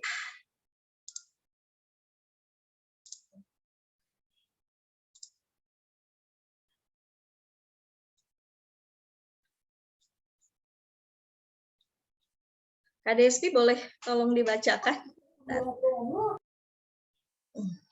Wah, Masya Allah, banyak sekali harapan dari ayah bunda ya. Ada yang pengen anaknya jadi entrepreneur, ada yang mau jadi dokter, peneliti, pilot, polisi. Kalau Misti gimana Miss, harapan untuk anak-anaknya kira-kira pengennya jadi apa ya anak-anaknya? Kalau harapannya gini, saya mah pengen anak saya soleh. Itu profesi bukan? Masya Allah. Ini sama kayak Bunda Azam nih, pengen jadi. Tapi kalau Bunda Azam itu pengen anaknya jadi pengusaha soleh. Jadi itu betul. Juga. Jadi itu mah goalnya ya. Itu mah kesempurnaannya ya. Jadi misalnya dokter yang soleh, pilot yang soleh, ini profesi yang membuat anak-anak bahagia dan sejahtera. Nah, ini artinya Bunda membuka ini ya, membuka peluang potensi pada anak. Jadi mau dilihat dulu seperti apa potensinya ya. Oke, pilot, entrepreneur ya, peneliti, Masya Allah, guru, ilmuwan, polisi, generasi, terkoneksi. Oke, sip. Ada Masya Allah ya. Mau anaknya pengen jadi desainer juga nih. Ustadz yang programmer, wow, Masya Allah, CEO, desainer yang soleha, wah, amin, Masya Allah ya, alhamdulillah ya. Nah, dari harapan-harapan bunda, tentu ada nggak ya dari profesi itu yang tidak diajarkan di sekolah?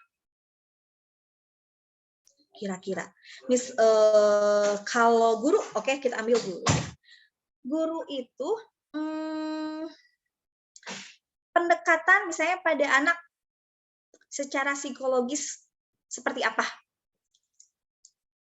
Pendekatan terhadap anak secara psikologis itu sudah dari sekarang tidak diajarkan oleh anak-anak kita. Pendekatannya, kalau materi oke ya. Jadi kita kalau misalnya mau saya mau jadi guru apa? Guru matematika. Artinya secara materi matematikanya harus kuat. Karena biar dia mempunyai bekal untuk mengajarkan ke anak-anak didiknya. Seperti itu ya. Nah,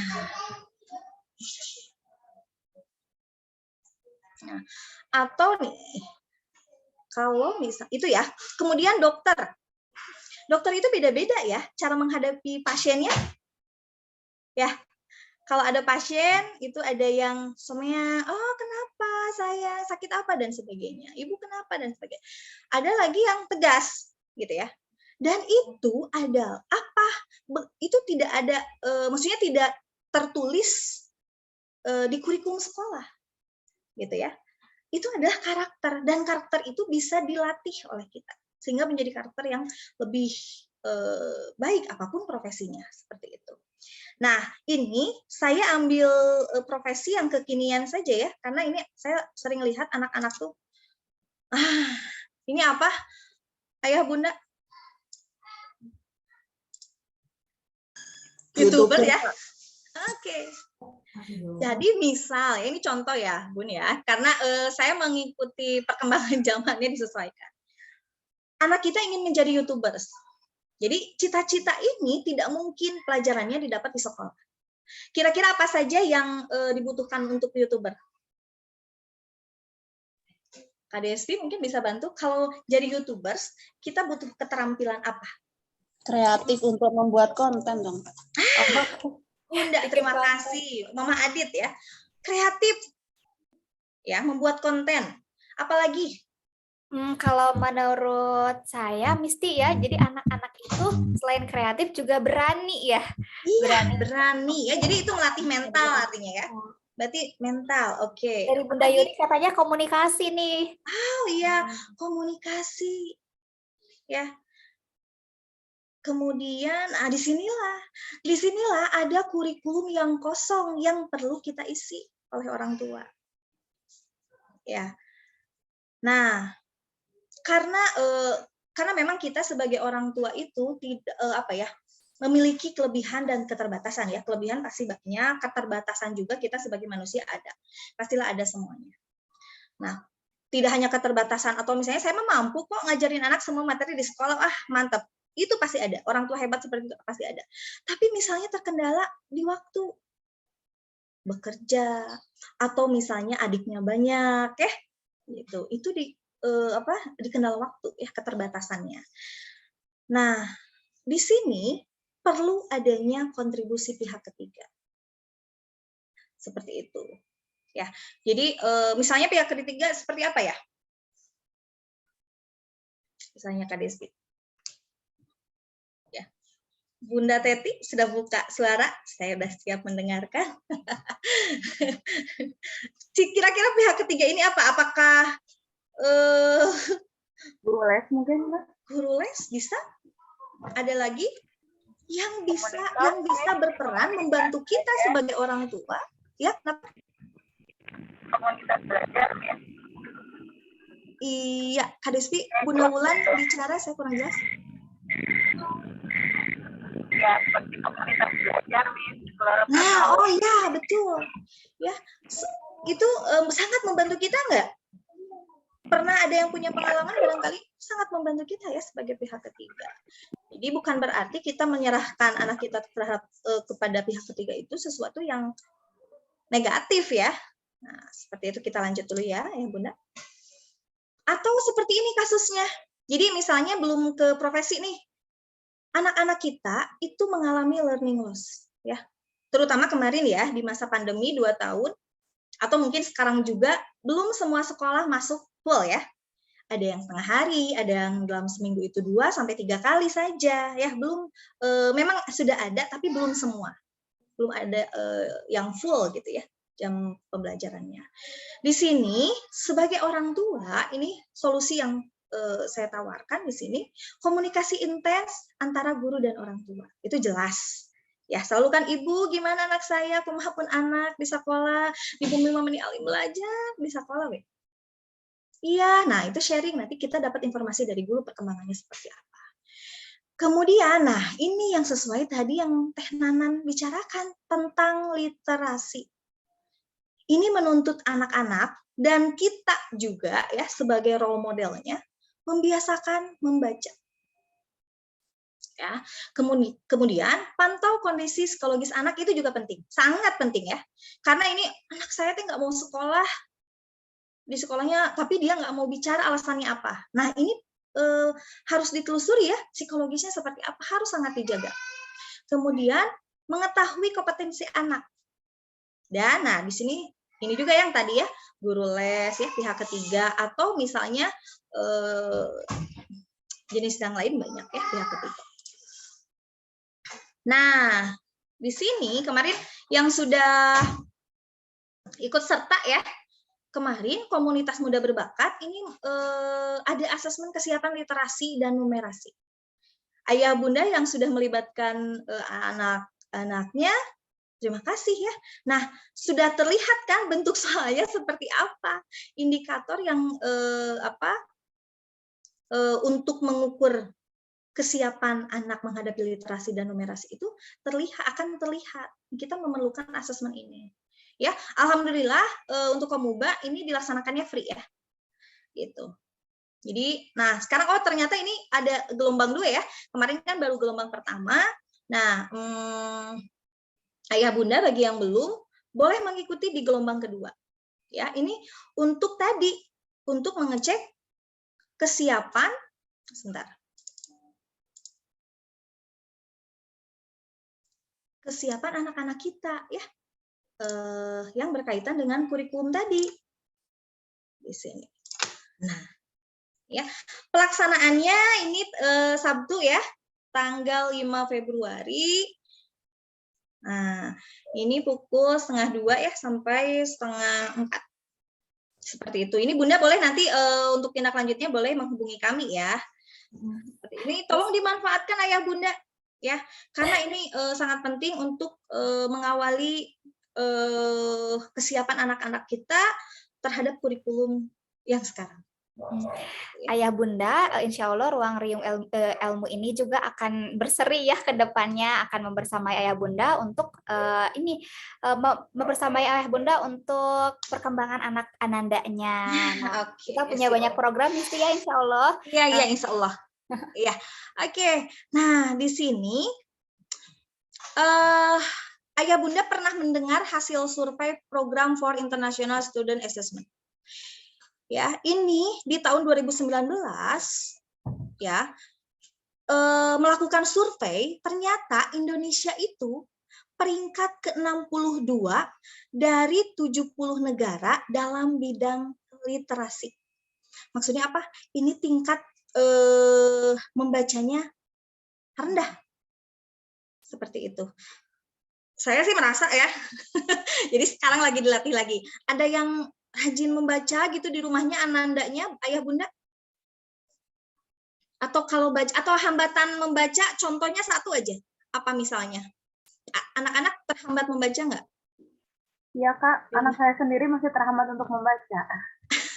Iya. Atau dalam segi motivasi, anaknya udah lancar baca atau misalnya di usia remaja misalnya atau kelas 6 gitu yang udah lancar membaca, tapi dia motivasinya belum meningkat gitu untuk membaca. Ada? Teksnya ada yang gitu? Ada ya? Pasti kita ya. Nah, kita sebagai orang tua seperti ini. Ternyata hasil surveinya seperti ini. Ini data ya yang berbicara. Nah, kira-kira apa penyebabnya? Perkembangan teknologi yang terlalu menyita perhatian. Gitu ya, terlalu ya, kalau menyita perhatian pasti. Tapi apakah terlalu menyita perhatian? Atau benarkah sistem pendidikan yang beranggapan bahwa nilai itu sekedar perkara nilai? Maksudnya belajar ya, belajar itu hanya perkara nilai, gitu ya, ranking, ranking berapa, ranking 1, ranking 2, gitu ya. Apakah hanya itu? Atau minimnya dukungan orang tua? Kita perlu introspeksi bersama dan melihat penyebab ini. Nah, kemudian di sini apa solusinya? Di sini orang tua bisa menjadi role model, tentunya role model yang utama ya di rumah dalam menemani anak membaca. Udah saya mah kerja, udah pulang kerja capek dan sebagainya. Iya, itu sangat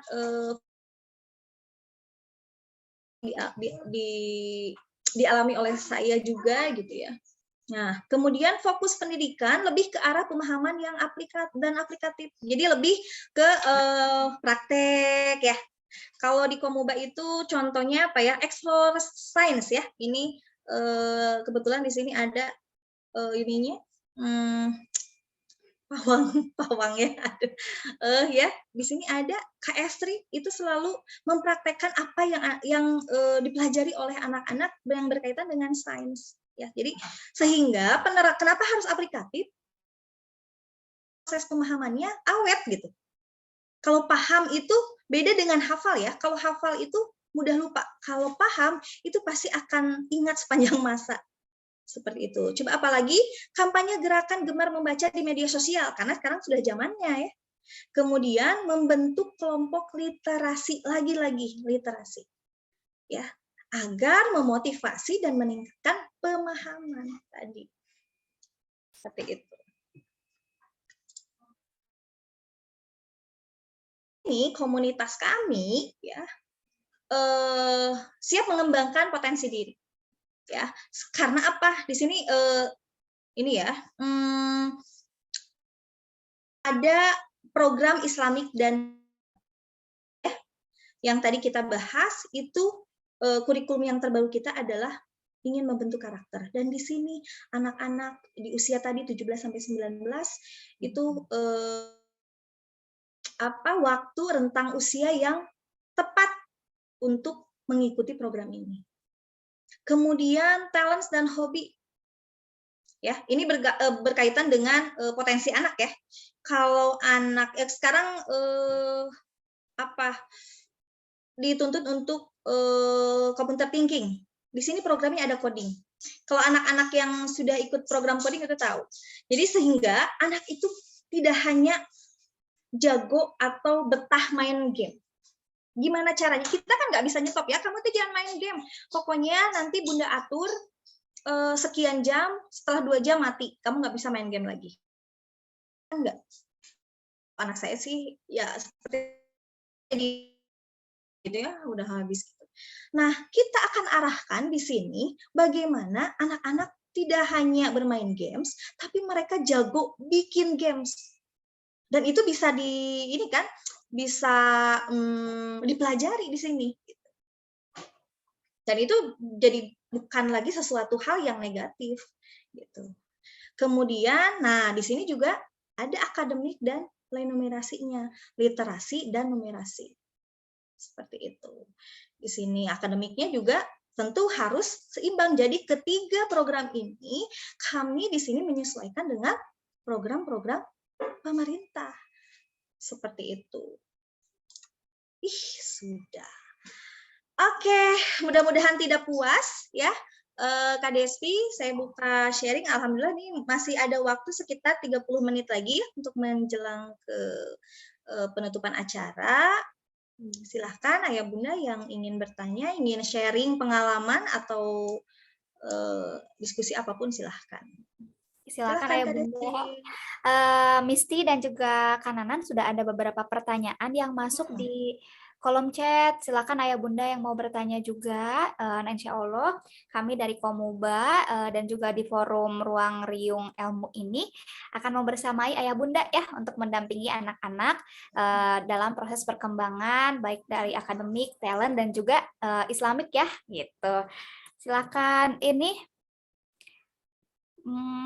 ada yang dari Bunda Yuri katanya anak saya pernah ikut yang coding dan komentarnya pusing katanya. Berarti bukan minatnya di sana ya, Kak. Nah, kira-kira seperti apa? Oke. Oh iya, informasi sedikit Kak Desti. Untuk yang ini ya, ada kebetulan saya yang dibaca hasil AKM kemarin ya. Asesmen kemarin part 1. Nah, orang tuanya ya Bunda akan kami undang khusus. Insya Allah mulai pekan depan kita akan undang per kelompok kecil. Sehingga kita bisa segera mengetahui ya bagaimana kesiapan kita terhadap literasi dan numerasi.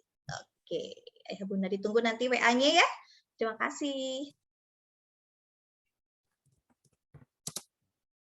Oke, untuk Bunda Fitriani, mangga Bunda silakan. Terima kasih atas waktunya telah hadir ya di webinar sore ini.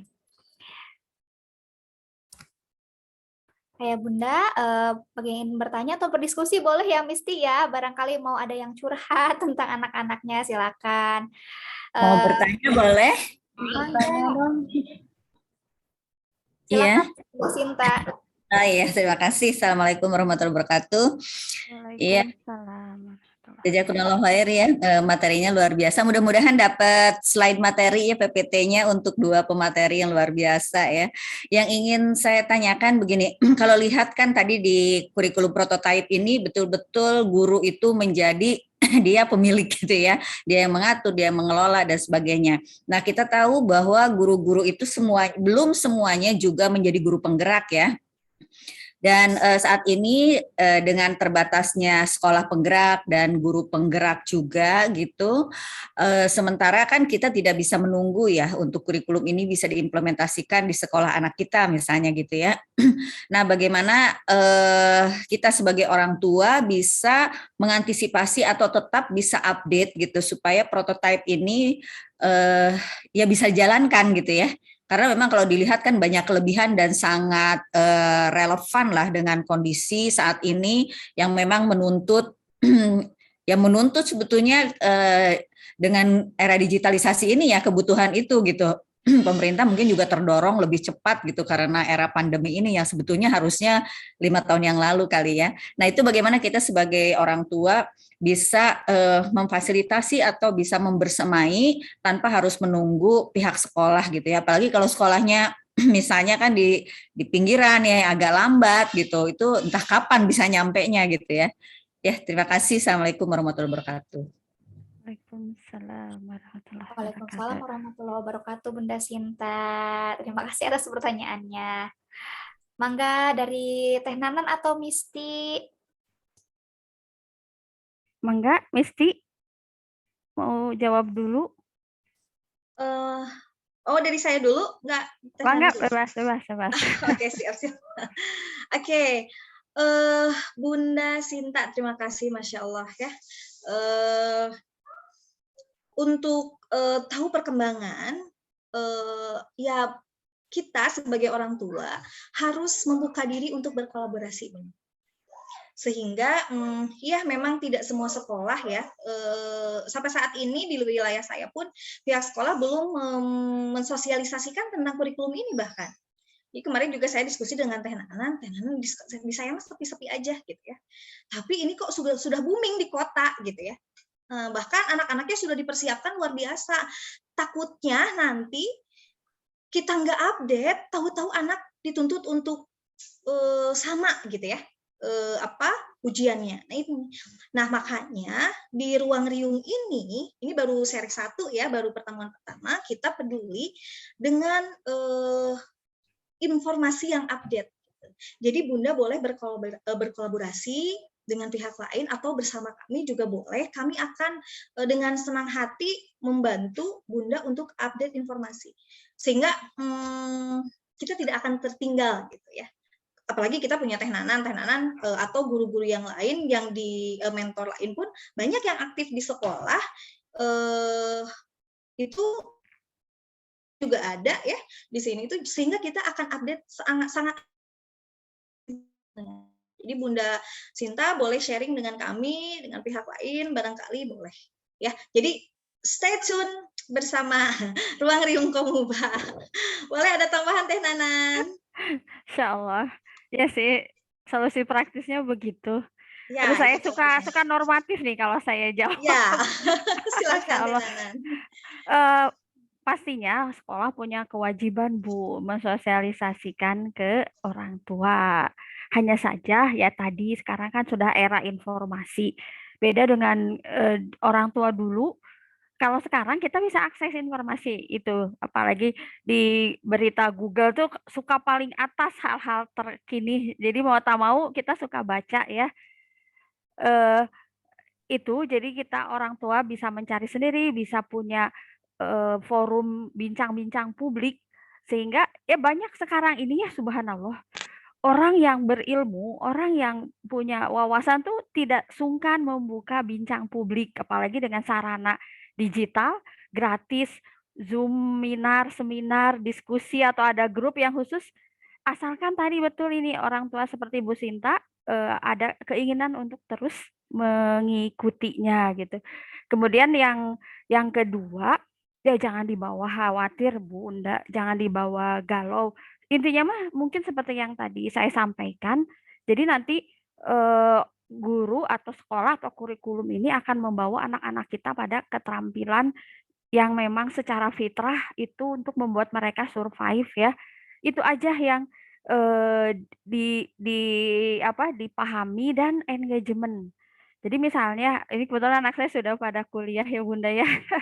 Jadi di sekolah mereka dapat formalnya, tetap kita dampingi.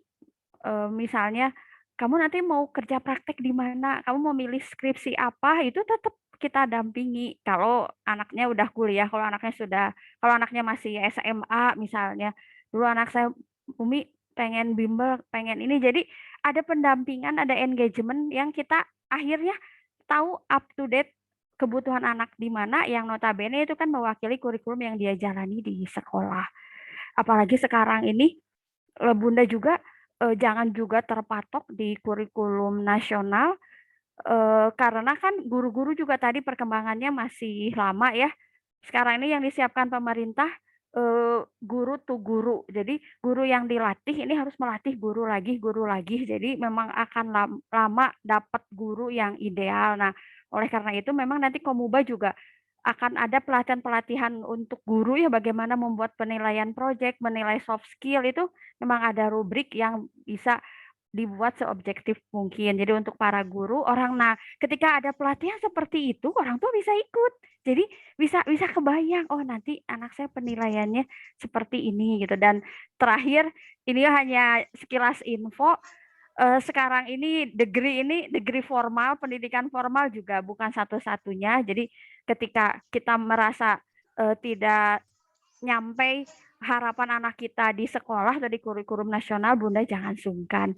Beri anak-anak peluang untuk belajar di luar kurikulum sekolah sesuai kemampuannya, seperti tadi disampaikan bahwa sekolah pertama itu adalah orang tua yang mengidentifikasi dan tahu kebutuhan anaknya apa. Bagaimanapun sekolah itu ya, saya melayani banyak siswa. Belum tentu bisa sempurna mendesain kurikulum setiap siswanya. Tetap sekolah juga perlu masukan orang tua gitu yang paham siswa itu sendiri. Satu orang tua paham satu siswa, kan beda dengan sekolah harus memahami ratusan siswa. Pastinya tetap masukan orang tua untuk sekolah. Jadi di tangan sekolah aja Bunda, jangan khawatir. Nah, itu aja, paling ikutin terus Ruang Riung Komuba, nanti akan ada sesi untuk guru juga sepertinya. Nah, itu orang tuh boleh ikut. Nyambung kebetulan saya baca chat Teh Nana, barangkali boleh langsung di follow up. Ini berkaitan dengan kecakapan soft skill ya, bagaimana cara mengukurnya. Katanya di sini bagaimana cara mengukur kalau anak sudah tercapai atau tidak tingkat potensinya. Ya, bisa langsung nyambung dari jawaban barusan mungkin Teh Nana? Ya, sepintas aja ya, karena ini bukan training guru. Oh iya. Penilaian sikap itu sudah ada sejak Kurtilas, jadi sudah dari 2013. 2013 sekarang 2022 sudah 11 tahun guru-guru berkecimpung dengan penilaian sikap atau soft skill. Jadi beda dengan nilai. Kalau nilai kan angka, tergantung dari jumlah soal. Soalnya 100, kalau betulnya setengahnya nilainya 50 dan seterusnya. Nah, kalau penilaian sikap itu pakai persentase biasanya. Pertama, ini tergantung sekolahnya ya. Pertama, dia bisa nilainya baik, sangat baik ketika soft skill itu sudah terlihat terbiasa muncul, sudah sering dilakukan. Soft skill itu sudah otomatis, misalnya dia soft skill mandiri gitu. Nah, itu guru nanti terutama wali kelas punya indikatornya. Biasanya dibatasi oleh indikator. Mandiri itu datang sekolah tidak terlambat, mengumpulkan tugas tepat waktu, dan seterusnya. Nah, kalau hal-hal indikator itu sudah sering dimunculkan di habit siswa tersebut, maka nilai soft skill-nya itu A. Tapi kalau dia belum konsisten muncul, tapi sering dilakukan, nah itu biasanya nilainya B, baik. Nah, nilainya C, soft skill, jika dia masih kadang-kadang gitu ya, kadang tepat waktu, kadang enggak, kadang apa gitu ya, tergantung indikator soft skill-nya yang dibatasi, emang dibatasi pada akhirnya ya. Kemudian yang terakhir nilainya kurang gitu. Nah, saya punya pengalaman unik untuk soft skill ini ke anak-anak saya. Saya tuh udah hampir-hampir tidak pernah lihat nilai soft skill anak saya di rapot karena saya tahu sendiri anak saya kemampuan soft skill-nya udah sampai mana. Jadi tapi saya lihat sih sepintas, oh dia di sekolah kadang ada soft skill-nya yang lebih bagus, di rumah ada yang jago kandang untuk misalnya di luar rumah itu dia lebih pandai berbicara, lebih pandai berdiskusi, lebih pandai bicara depan publik, tapi di rumah mah meni manja gitu ya. Diem, nggak aktif gitu ya, maunya ya gitu dilayani. Ternyata kalau di sekolah dia mandiri. Oh, jadi kita juga paham di rumah emang dia mungkin pengen breakdown, cooling down gitu. Jadi sebetulnya bisa ini ya, bentuk alat ukurnya bisa melihat anak tuntas itu bentuknya Rubrik. portofolio bisa atau betul. Nah, Rubrik bentuknya portofolio. Nah, betul. Kemudian dari mulai asesmennya seperti apa, kemudian nanti kita pantau prosesnya seperti apa, dan barulah bisa dilihat outputnya. Seperti itu mungkin Teh Nanan ya kurang lebih. Iya, betul. Guru-guru tahu insya Allah. Wah, hebat atau ya. Jadi sekarang mah memang tidak berupa angka ya. Kalaupun ada angka, pasti ada deskripsinya. Dan itu penjelasan untuk ayah bunda semua di rumah. Jadi mengetahui ketika gurunya juga menjelaskan karakter dan motivasi di sekolah seperti apa, perkembangannya seperti apa, itu dijelaskan secara Teh Nanan. Di Kurtilas itu penjelasan sikap sama penjelasan nilai pengetahuan terpisah. Ya, betul. Dan sekarang umum dipakai di sekolah saya yang sudah sekolah penggerak, itu rapotnya sudah keluar nilainya 1. Dan di situ penjelasannya udah termasuk penjelasan materi sama soft skill. Jadi disatukan. Iya, betul. Iya, betul. Dan soft skill-nya ngacu ke 6 profil pelajar Pancasila tadi sih. Oh iya, betul. Nah, di sini ada lagi anak saya pernah ikut coding, tapi komentarnya katanya pusing. Berarti apakah bukan minatnya di sana ya? Mungkin nggak ya? Seperti itu. Jadi biasanya kalau gini ayah, bunda, untuk menilai minat itu biasanya kita bisa lihat dalam rentang waktu kurang lebih 3 bulan. Gitu. Nah, coding itu kan materi baru ya, sehingga anak memerlukan adaptasi. Nah, mungkin di situ berproses anak itu. Seperti itu ya. Jadi kita perlu sebagai orang tua kita perlu menelaah kembali misalnya validasi emosinya, seperti aduh pusing, emang seperti apa? Cerita aja, anaknya diminta cerita dan sebagainya. Karena sebetulnya minat itu bisa diasah. Jadi anak yang tadinya tidak berminat, kemudian distimulus, itu akan melebihi anak yang sebetulnya sudah minat dari awal. Jadi sudah potensinya codingnya langsung bisa. Itu sebetulnya seperti itu. Jadi belum bisa menjudge bahwa pusing nih 1 kali pertemuan misalnya. Atau 1 bulan ya, masih pusing. Itu kita belum bisa menyimpulkan bahwa anak itu tidak berminat gitu. Jadi kurang lebih kita bisa menilai sampai 3 bulan, Bunda. Seperti itu. Terima kasih Bunda Rifa ya. Gitu.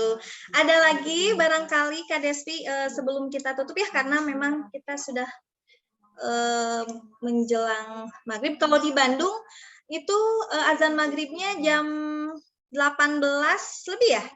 18 tapi barangkali ayah bunda mau sepertinya ya. iya, barangkali tapi ayah bunda mau persiapan maghrib boleh. Atau misalnya satu penanya lagi boleh? Ada di chat ini Mas. Oh, ini anak-anak lebih suka komika, apakah itu? Oh iya, sebentar, ini masih ada lagi. Anak-anak lebih suka komika, apakah itu masuk dalam literasi juga, Kak Nanan? Masya Allah. Iya, tentu saja literasi kan ada 6 hal ya. Salah satunya memang membaca. Dan ya kita harus terima definisi membaca saat ini bukan lagi membaca hanya buku-buku yang penuh teks Jadi Betul bagaimana banget. anak-anak memperoleh ilmu dari berbagai referensi, misalnya komik.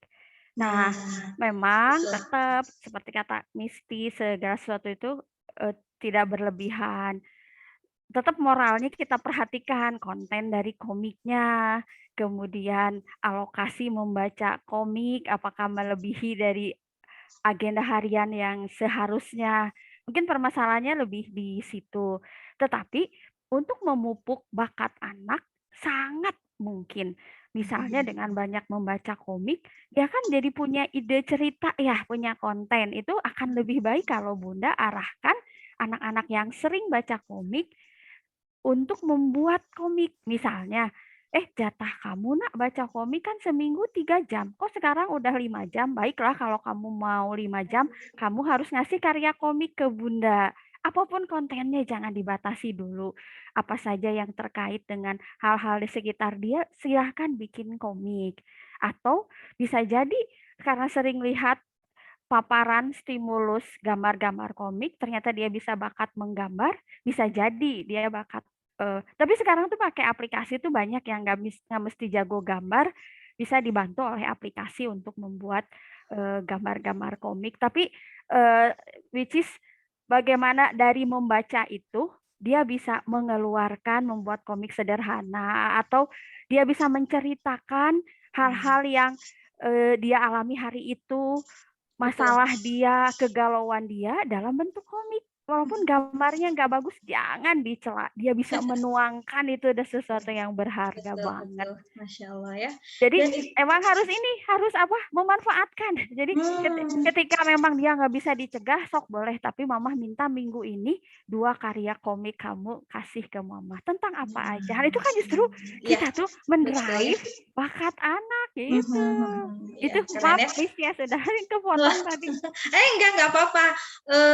Jadi mungkin ini saya menyambung aja. Mungkin masa transisi ya, Kak Nanan, karena seiring berjalannya usia, bacaannya juga akan lebih sedikit gambarnya. Seperti itu ya, seperti misalnya anak kita sudah sampai S1, itu kan jurnal-jurnal tanpa gambar seperti komik. Jadi mungkin masa transisi berproses gitu ya, seiring berjalannya usia. Tidak apa-apa untuk memupuk, betul kata Teh Nana, untuk memupuk motivasi membacanya, seperti itu ya.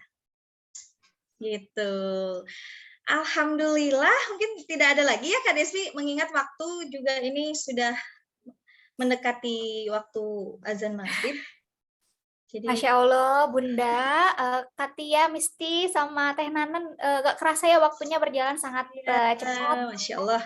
Diskusi sama-sama, terutama bagi saya sendiri ya, bersyukur sekali bertemu dengan bunda-bunda semuanya, dengan pemateri kita hari ini juga yang memberikan perspektif baru ya. Kita akhirnya jadi lebih peduli dengan perubahan yang terjadi. Jadi rasa sayang terhadap anak itu diwujudkan dalam bentuk ini ya, dalam bentuk yang direalisasikan juga mulai dari kurikulum ya. Kalau tadi kata Misty, kalau sekolah dan juga ada sekolah, ada guru ya yang punya kurikulum. Nah, orang tua juga harus punya kurikulum. Berarti di sini banyak sekali orang tua yang menyayangi anak-anaknya dengan bentuk yang luar biasa. Terima kasih banyak ya Bunda. Sebelumnya izin menginfokan ya, ada beberapa program yang insya Allah akan bisa membersamai Ayah Bunda untuk membantu perkembangan Ananda. Nah, untuk programnya sendiri, tadi Misty udah menjelaskan sedikit ya, ada beberapa program Komuba yang bisa membersamai Ayah Bunda untuk proses perkembangan Anandanya. Oke, untuk programnya sendiri apa aja? Ada asesmen ya yang pertama, nanti mungkin ini untuk kepekaan orang tua, bahwa ternyata anak-anak Ananda-Ananda dari orang tua semuanya, Ayah Bunda semuanya memiliki minat dan bakat yang berbeda gitu ya. Jadi ada asesmen kesiapan literasi dan numerasi part 2, dan ini insya Allah free ya Ayah Bunda. Nanti insya Allah akan ada 3 kali pertemuan. Nah, untuk tindak lanjutnya bisa di chat, tetap bergabung di ruang riung ilmu ya Bunda ya. Nanti informasi lengkapnya akan disampaikan di grup. Nah, kemudian ada juga program lainnya, ada kelas akademik, kebetulan masih ada promo sampai tanggal 31 Januari. Anak TK ada nggak? Iya, kita ada promo nih Ada dari anak TK nggak nih? 150 jadi 180 aja, mangga. Kemudian untuk program masih SD kelas 3 dan kelas 4 dari mulai kelas 1, kelas 2, kelas 3, kelas 4 dan juga kelas 6 untuk matematika dan IPA-nya. Untuk SMP ada juga promo yang biasanya Rp450.000 untuk 8 kali pertemuan. Nah, untuk pendaftaran sebelum tanggal 31 Januari, insya Allah akan ada diskon ya, menjadi Rp300.000 aja untuk 8 kali pertemuan. Oke, terima kasih. Ayah Bunda, Ada sih ingin berfoto. Iya, mau Jangan ngajak lupa kita berfoto dulu sebentar ya, Ayah Bunda. Kenang-kenangan. Ayah Bundanya. Ayah Bunda boleh dibuka dulu videonya. Alhamdulillah. Wah, ternyata. Masya Allah, ketemu sama ini ya, bunda-bunda penggerak Mama semuanya. Bismillah. Adit, Bunda Ratna, Bunda Sinta, Untuk Bunda TK Teti, juga ada, insya Bunda Allah ya. Azam, Bunda Citra. Oke. Ini Iya. kalau Jadi kalau tadi ada guru penggerak, kalau ini adalah kelompok orang tua penggerak. Wah, Masya Allah. Bunda, ini kebetulan kalau di Zoom aku itu ada 2 slide ya, jadi nanti boleh ditahan dulu senyum termanisnya ya. Oke. Nanti akan Jadi ada nggak tahu ya yang mana ya. Oke, Bismillahirrahmanirrahim. Oke. Aku hitung ya. 1, 2, 3. Oke, ntar nih ke bagian yang mana ya? Lagi 1, 2, 3. Alhamdulillahirrabbilalamin.